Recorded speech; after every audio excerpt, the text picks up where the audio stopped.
Hey everybody, today I'm wearing two hats on top of my toque.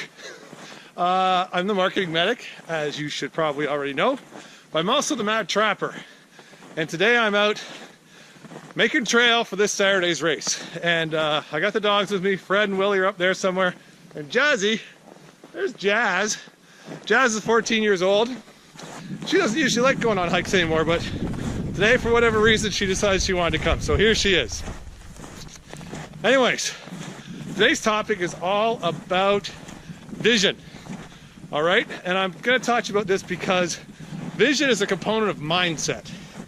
And mindset is just so ridiculously important. And I'll get to some backstories later, but basically, without a vision, then you got no destination. And without a destination, you can't really have a roadmap, right? So, how many of you can honestly say you have a clear and concise vision for what you want your future to look like? Now, I know a lot of us, we might think we know. We want to be happy, we want to be successful, maybe we want to have money, maybe we want to have a good relationship. And those are very broad, sweeping terms, but how concise and clear, again, have you gotten with your vision? Now, I'm going to be talking about some of the reasons why vision is so important in upcoming videos where I talk about energy, but right now, let's just focus on your vision, okay? So, here is the thing with vision. When you're constructing your vision in your mind, and keep in mind that everything that man has ever created, he created first in his mind. He first had the vision, right? And so without a vision, again, you got no path, you got no hope. So when you're creating your vision, it needs to be all encompassing. You need to be able to see it, you need to be able to smell it, you need to be able to feel it, taste it, hear it. Did I say that already? You gotta have all your senses involved. You gotta be emotionally committed to this vision. So, here's an exercise that I like to do to let me know if I have the right vision or not, okay? So, I like sports cars. Well, not sports cars, I like older, classic sports cars. So, I would love to have a 1965 red convertible Mustang. You know, I think if you're a dude, even if you're a girl, I think a lot of us would love to have a vehicle like that, right? So, let's say that's my vision. All right, so what am I gonna do? Is I'm going to lay quietly in bed on the couch or whatever, no distractions, and I'm gonna start thinking about this vision of my 1965 red convertible Mustang. So, I picture it in the real world where I am right now. So I picture myself going downstairs, going into the garage, opening the door, and there it is, sitting in my garage. I just washed it the day before. It's all sparkly, shiny. It's looking pretty awesome. And I'm pretty excited about it, right? It's important to be excited about it. That's part of the vision. So I'm excited about this Mustang. So now, I imagine myself, you know, coming around the car, opening the driver door. I have to pull a little bit because that's a heavy door.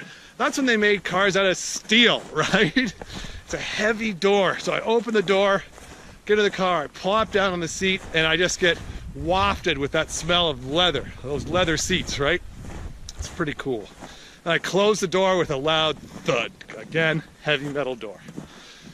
So I turn the key, and the engine fires right up. And you know what that engine sounds like, right? It's got a low rumble to it. The car is vibrating a little bit.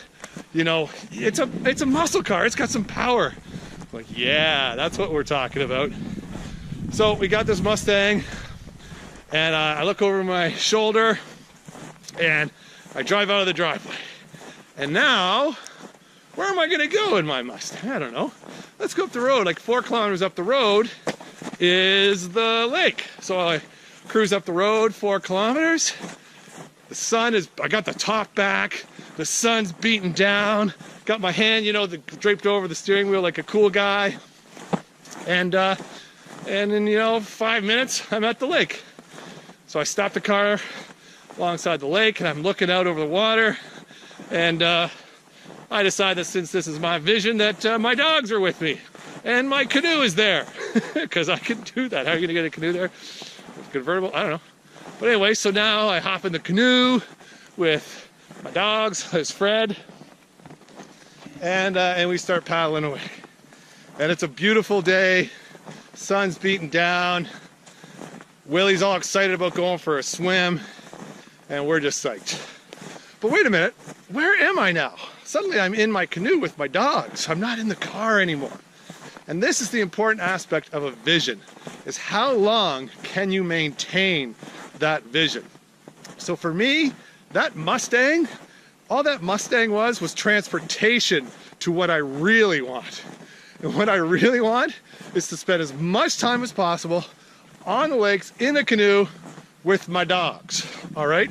It's gonna be really hard for me to maintain a vision of that Mustang for any longer than 10 or 15 minutes, all right? So think about it, like what do you want? How excited can you get about it? And how long can you hold that vision in your mind? If you can't hold that vision for 10 or 15 minutes, if you can't keep like a consistent storyline revolving around that vision, then you're probably not as passionate about that vision as you think. So for me, if I've got a vision, it's got to involve my dogs, it's got to involve the canoe. Now I'm not saying that if I'm driving through the streets of Ottawa and I see some old granny out there selling her newly deceased husband's 65 Mustang for a song, I'm not going to pick it up. But that's not my dream. That's not what I'm going to go for. Because what's going to happen, and we've done this, we've all done this. What happens if I, spend all this time to put all this effort into working on my vision, save up all this money, make sacrifices, and then I finally am able to buy this car. I buy the car, I put it in my garage, and I wash it a couple times. What's it gonna do? It's just gonna sit in that driveway because I don't want these smelly dogs in my new classic muscle car.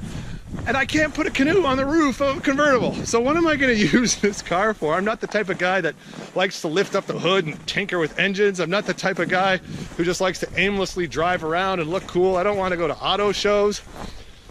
So again, had I chosen that Mustang as my true vision and put a lot of effort to it, even if I was successful, which most likely I wouldn't be because the passion's not there, but even if I was successful, I'd be disappointed when the goal was attained. So anyway, that's what I want you to do. I want you to start thinking about your vision and making sure that the vision you have is the right one, okay? And make it as clear and concise as possible. And in the next video, I'm going to tell you what to do with that vision. All right. Jazz is slowing down. She's back there. See you in the next video. Bye-bye.